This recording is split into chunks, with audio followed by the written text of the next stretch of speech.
आळवाई येथे अखंड शिवनाम सप्ताह, परमरहस्य पारायण व शिवकथा अमृत सोहळा। सीमाभागातील भालकी तालुक्यातील आळवाई येथील श्री महादेव मंदिरात प्रतिवर्षाप्रमाणे यंदाही श्री लिंगैक्य राष्ट्रसंत शब्र 108 सद्गुरू डॉक्टर शिवलिंग शिवाचार्य महाराज अहमदपूरकर यांच्या कृपा आशीर्वादाने शब्र 108 श्री गुरुवर्य राजेश्वर शिवाचार्य महाराज मेहकर यांच्या आशीर्वादाने आळवाई येथे अखंड शिवनाम सप्ताह बुधवार दिनांक 26 फेब्रुवारी 2025 ते दिनांक 5 मार्च 2025 पर्यंत आयोजित करण्यात आला आहे। सर्व भक्तांनी टाळ मृदंगाच्या गजरात ताल धरला। 5 मार्च बुधवारी सकाळी 9 ते 12 या वेळेत शिभप लक्ष्मण विभूते गुरुजी माळकोंडजकर यांचे महाप्रसादाचे कीर्तन सोहळा पार पडला असून आळवाई परिसरातील सर्व भाविक भक्तांनी या कीर्तनाचा लाभ घेतला। त्यानंतर महाप्रसादाचे अन्नदाते गभा शांताबाई काशीनाथ गंदगे परिवारातर्फे देण्यात आला।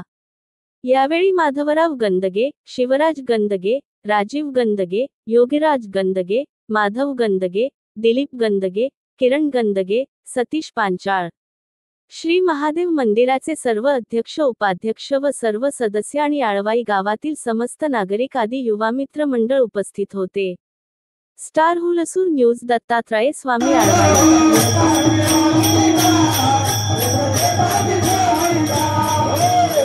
आम्हाला प्रसाद घेतल्यामुळे आज काहीतरी जीवनात बदल व्हावा।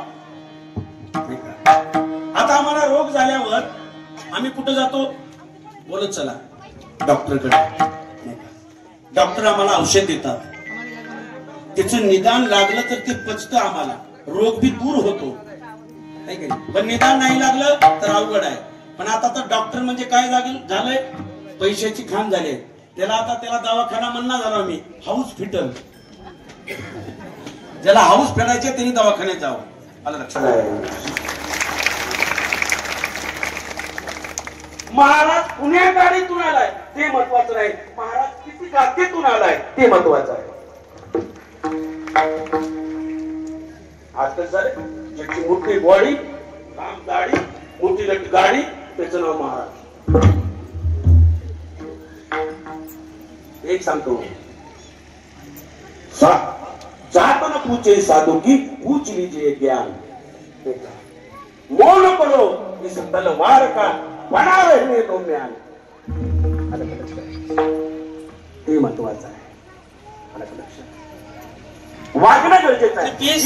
500 नाही का? आणि जर तुमचं निदान नाही लागलं तर माझ्यातर्फे 1000 तुम्हाला। एकानं म्हणला ह्याला नक्की 1000 काढतो म्हणला ह्याच्याकडून, गेले एक पेशंट आणि म्हणला डॉक्टर साहेब मला तोंडाला काही चवच नाही म्हणला। त्याला म्हणलं अवघड आहे, औषध आहे, मग 1000 रुपये द्यावं लागतंय, दुप्पट आहेत ना पैसे। पण ते हुशार होतं डॉक्टर, त्याला म्हणलं नर्सला बोलवलं, ओय ते 14 नंबरचं आपलं औषध घ्या, ह्यांना 2 थेंब पाजवा म्हणलं। त्या पेशंटला पाजवलं, त्यानं म्हणलं हे तर पेट्रोल आहे। हा आले बघा चव म्हणला, बघू 500 शिवार शिवार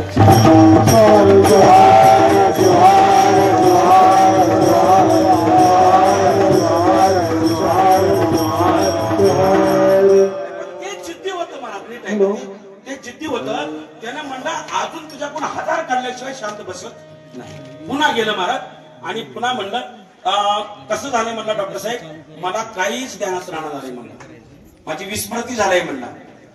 बरं ठीक आहे बसा म्हणला। पुन्हा नर्सला बोलवलं, ते 14 नंबरचं औषध पाजू म्हणला ह्याला 2 ठेवून। त्यानं म्हणलं पहिल्या सुरूला आल्यावरती तेच पाजलं होतो, आता बी तेच का? आली बघ म्हणला तुझी बुद्धी ठिकाणावर, बघू 500 म्हणलं। डॉक्टरचा धंदा सांगा, काळ कुठं गेला, तुम्ही कुठं, मलाच म्हणाली ते। आमच्याकडे प्रत्येक गोष्टीला चप्पल आहे म्हणली। आंघोळीला चप्पल वेगळा, भांडे घासायला वेगळा, धुणं धुवायला वेगळा, झाडून काढायला वेगळा, नाही का, स्वयंपाक करायला वेगळा, महाराजाला जीव आणायला वेगळा। त्यामुळे एखादा हाणायचा आहे का म्हणून महाराजाला। साधनं बदलली पण साध्य काय झालं नाही, लक्षात। पण आज एकच साधन आहे, यात साध्य आणि साधन ते एक, पहावा विवेक करून विचार करा। विचार केल्यानंतर सुखाची प्राप्ती आहे। कारण म्हणून संत सांगतात आपुला आपण करावा विचार तेने सौख्य फार होईल जीवा. तुम्हाला सुख पाहिजे असेल तर विचार करा. आणि आपण ही असा विचार मांडावा की आपल्या विचारावर एखाद्याने विचार करावा. स्वाहार